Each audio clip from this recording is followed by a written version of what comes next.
सोचिए, देश का प्रधानमंत्री रात में सो नहीं पा रहा है। क्यों? क्या टेंशन में है? क्या उसको किसी बात का डर है? ये बात मैं नहीं कह रहा हूं, ये बात दिल्ली के कॉन्स्टिट्यूशन क्लब में हजारों लोगों के सामने राहुल गांधी ने कही है। और उसी मंच से उन्होंने एक और बड़ी बात कह दी है। उन्होंने कहा है, हम मोदी और शाह को सोने नहीं देंगे, पूरी रात जगा के रखेंगे। आप यहां पर वीडियो देखिए। जिस दिन तक नरेंद्र मोदी अपना इस्तीफा नहीं देंगे, अमित शाह नहीं हटेगा, उस दिन तक नरेंद्र मोदी और अमित शाह नहीं सो पाएंगे। उनको हम जगा के रखेंगे, पूरी रात जगा के रखेंगे, जब तक वो कोलैप्स करके कहें कि भैया ये हमारी बस की नहीं है, माफ करो, छोड़ दो हमें। जब ये लाइन बोला गया, जब मंच से निकला, तो पूरा मंच के आगे जो सामने बैठक दर्शक थे वो तालियां बजाने लगे।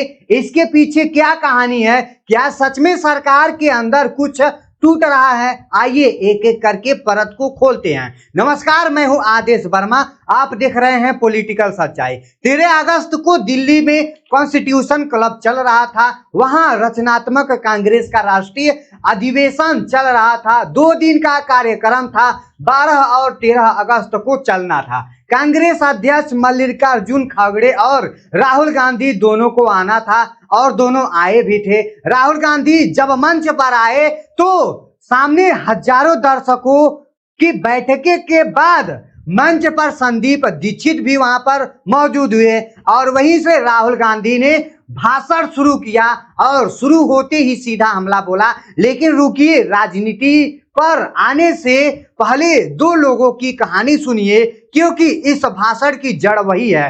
पहली कहानी है जंतर मंतर की। जंतर मंतर दिल्ली में वो जगह है जहां आम लोग अपनी आवाज उठाते हैं और कुछ हफ्ते पहले वहां छात्र आंदोलन कर रहे थे। वहां पर देखा जाए तो नीट 2026 का पेपर लीक हो गया था, हजारों बच्चों का साल बर्बाद हो गया। 5000 से ज्यादा छात्रों ने एक दिन वहां इकट्ठा होकर के उसका प्रदर्शन किया था और शिक्षा मंत्री का इस्तीफा ले लिया। पेपर लीक पर सख्त कार्रवाई हो गया। राहुल ने मंच से उसी का जिक्र किया। उन्होंने कहा जंतर मंतर पर जो हो रहा था वो ये था कि छात्र अपनी बात रखना चाहते हैं, वे तकलीफ में हैं, अपनी बात कहना चाहते हैं, लेकिन सरकार कहती है नहीं, हम व्यवस्था बनाए रखेंगे। आप अपनी बात नहीं रख सकते तो दूसरी का भी सुन लीजिए, कम से कम उसका दर्द भरी कहानी तो सुन लीजिए। ऐसे राहुल गांधी ने बयान दिया। आज एक महिला मेरे पास आई झारखंड से। 4 साल पहले उसकी बेटी के साथ गलत काम हुआ था और फिर उसकी जान ले ली गई। वे माँ आज तक रोती रही। वे अपनी बात कहना चाहती है, लेकिन सिस्टम कहता है माफ कीजिए, हम आपको बोलने नहीं देंगे। इसमें व्यवस्था कैसी है, किस तरीके के फैल रही है। अब यहाँ कहानी बदलती है। राहुल का कहना था कांग्रेस का काम क्या है, लोगों को बोलने देना है। मेरी पार्टी यही कहती है, अपनी बात कहने का मौका देना चाहता हूं मैं सबको। लोग सरकार का काम क्या करेंगे, लोग को रोकेगा क्यों सरकार? सरकार का काम है लोगों की बातें सुनना। उन्होंने कहा क्या मोदी सरकार के अब दिन पूरे हो गए हैं? क्या सरकार जाने वाली है? मैं आपको बता रहा हूं, आप लिख करके ले लो। फिर उन्होंने वो लाइन कही है जो सबसे ज्यादा वायरल हो रहा है। राहुल गांधी ने कहा है हम मोदी सरकार को तब तक सोने नहीं देंगे जब तक उन्हें हटा नहीं देते हैं, तब तक उन्हें हम सोने नहीं देंगे। और मैं आपको बता दूं, आप लिख कर ले लो, जिस दिन तक नरेंद्र मोदी अपना इस्तीफा नहीं देंगे, अमित शाह नहीं हटेंगे, उस दिन तक नरेंद्र मोदी और अमित शाह को हम सोने नहीं देंगे। आपको हम जगा के रखेंगे, पूरी रात जगा के रखेंगे। इस तरीके का राहुल गांधी का बयान आया है। तो भैया ये हमारी बस की बात नहीं है। तो जिस दिन नरेंद्र मोदी ऐसा बोल दे कि भैया ये मेरी बस की बात नहीं है, उस दिन राहुल गांधी का जीत हो जाएगा। उन्होंने यह भी कहा है कि मैं आपको बता दूं कि नरेंद्र मोदी रात को नहीं सोते हैं। उसके अलग अलग कारण हैं, उसका कारण सबको पता है और सबको दिखता भी है और बहुत सारे कारण छुपे हुए भी हैं। अब सबसे बड़ा सवाल है, राहुल ऐसा क्यों कह रहे हैं? क्या उनके पास कोई अंदर की खबर है? ध्यान दीजिए, राहुल गांधी ने एक और बड़ा दावा किया है। राहुल ने कहा है, मुझे मालूम है भैया, मैं आपको बता दूं कि मोदी जी के ऑफिस के अंदर से मुझे इंफॉर्मेशन मिलती है, पूरा सिस्टम रिवोल्ट चल रहा होता है अंदर। ये राहुल का अपना कहना है कि उन्होंने मंच से ये बोला है। अब इस बात का कोई कागज, कोई चिट्ठी अभी तक सामने नहीं आई है। पीएमओ की तरफ से भी इस पर अभी तक कोई जवाब नहीं आया है। बीजेपी ने भी इस दावे पर खुलकर कुछ नहीं कहा है। तो ये बात अभी सिर्फ मंच से कही गई एक बात के तौर पर नहीं है। लेकिन रुकिए, कहानी यही खत्म नहीं होती है। राहुल ने इसके बाद अमित शाह पर निशाना साधा है। उन्होंने कहा है कि आपने देखा होगा कि अमित शाह को लोग पहले चाणक्य कहते थे, सरदार पटेल बड़ी बड़ी बातें कहते थे। उनका इशारा था कि पहले अमित शाह को चाणक्य कहा जाता था, सरदार पटेल से तुलना की जाती थी, लेकिन अब वो दिखाई नहीं दे रहे हैं। ये उनका तंज था। अब यहां से पूरा मामला बदल जाता है, क्योंकि राहुल गांधी ने इसके बाद आरएसएस और नोटबंदी की बातें भी छेड़ दी है उस मंच पर। राहुल ने कहा है कि आरएसएस ने नोटबंदी करके कारोबारियों को धोखा दे दिया है। उन्होंने कहा है कि छोटे बड़े जो बिजनेस वाले थे, मिठाई की दुकान जो चलाते थे, जो सोनार थे, जो सोना बेचते थे और जो लोहार थे, ये इनकी ही ताकत थी।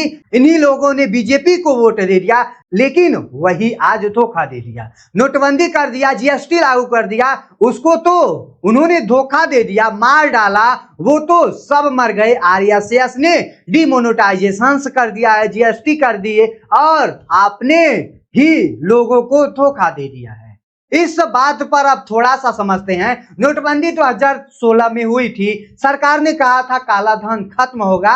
जीएसटी 2017 में आया। सरकार ने कहा था एक देश एक टैक्स, लेकिन छोटे दुकानदारों को शुरू में बहुत दिक्कत हुई। ये बात सही है कि कई छोटे दुकानदार बंद हो गए, अपनी बिजनेस बंद कर दिया। लेकिन क्या सिर्फ इसी वजह से सब कुछ खत्म हो गया? इस पर अलग अलग राय है। सरकार कहती है लंबे समय से जीएसटी से फायदा हुआ है, तो यहाँ दो तरफ की बातें सामने आती हैं। पहले में देखा जाए तो हिस्से पर जो जिसने सबसे ज्यादा तालियां बटोरी, विदेशी नीति वाला हिस्सा, राहुल गांधी ने मंच पर ही एक्टिंग कर दिया है। उन्होंने कहा है, इसके दिमाग में यही घुसा है कि फॉरेन पॉलिसी इज दिज, और ये कहते हैं उन्होंने मंच पर बैठे संदीप दीक्षित को खड़े कर दिया है और कस करके गले लगा लिया है। जबरन वाला गले लगाना, राहुल का इशारा सीधे प्रधानमंत्री नरेंद्र मोदी उनके तरफ तारीफ करता है। पीएम मोदी भी इसी तरीके से विदेश में जाते हैं तो कोई मंत्री मिलता है तो ऐसे ही वो भी गले लगाते हैं। भाई ये उनका बहुत वायरल टॉपिक है और ये बहुत ज्यादा ये तस्वीरें उनका वायरल भी होता है। राहुल ने उसी की नकल की। हाल में लोग हंसने लगे हैं, तालियां बजाने लगे हैं लोग।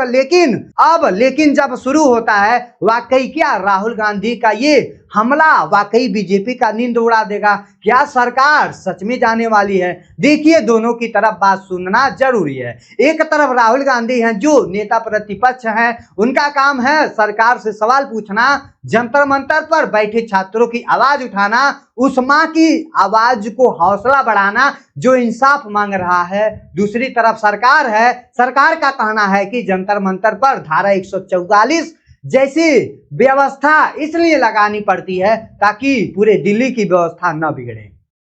संसद चल रही है तो सुरक्षा जरूरी है। बीजेपी के नेता कहते हैं राहुल गांधी सिर्फ बयानबाजी करते हैं, जमीन पर काम नहीं है। विदेश नीति पर सरकार कहती है आज भारत की इज्जत पूरी दुनिया में बढ़ रही है, इसलिए प्रधानमंत्री का गले मिलना दोस्ती दिखाता है। तो दोस्तों, ये उनकी अपनी अपनी बात है। अब जरा कानून की बात को सिंपल भाषा में समझते हैं। भारत में हर किसी को अपनी बात कहने का हक है, ये संविधान देता है ये हक। आप शांतिपूर्ण तरीके से प्रदर्शन भी कर सकते हैं। ऑल इंडिया में कहीं भी आप हो प्रदर्शन कर सकते हैं, लेकिन पुलिस को यह भी देखना होता है कि कहीं ट्रैफिक या सुरक्षा नियमों में दिक्कत तो नहीं आ रही है, इसलिए जंतर मंतर पर प्रदर्शन की इजाजत लेनी पड़ती है। कई बार पुलिस इजाजत नहीं देती है तो टकराव होता है, यही इस बार छात्रों के साथ हुआ है। पुलिस ने कहा है व्यवस्था का सवाल है, छात्रों ने कहा है हमारी सुनो, और रही इस्तीफे की बात तो भारत में सरकार चुनाव से बनती है, चुनाव से जाती है, मंच से किसी के कहने से इस्तीफा नहीं होता है। अविश्वास प्रस्ताव लाना पड़ता है, वोटिंग होती है, तो राहुल का वो बयान भी अब सोने नहीं देगा, ये एक राजनीतिक नारा बन चुका है, एक दबाव बनने का तरीका बन चुका है जो 60 सेकंड में एक नया मोड़ ला देता है। इस कहानी में भी आया राहुल ने जब ये कहा कि मोदी को हम सोने नहीं देंगे, तो बीजेपी के समर्थकों ने कहा ये निजी हमला है, कांग्रेस के समर्थकों ने कहा ये सच है, प्रधानमंत्री टेंशन में है। सच क्या है कोई नहीं जानता है कि कितना सोते हैं प्रधानमंत्री, ये तो कोई नहीं देख पाता है। ये एक बोलने का तरीका था, लेकिन एक बात तो साफ है, 13 अगस्त का ये भाषण हल्का नहीं था। राहुल ने एक साथ कई मुद्दे उठाए हैं, छात्र, महिला सुरक्षा, नोटबंदी, जीएसटी, आरएसएस, विदेश नीति और पीएमओ के अंदर बगावत का दावा। अब अंत में कुछ सवाल छोड़कर जाते हैं जो इस पूरी कहानी से निकलते हैं। तो आई होप आपको यह इंफॉर्मेशन अच्छा लगा होगा। तो आप इस पूरी प्रक्रिया पर क्या कहना चाहते हैं कमेंट सेक्शन में जरूर बताइएगा। जय हिंद, जय भारत।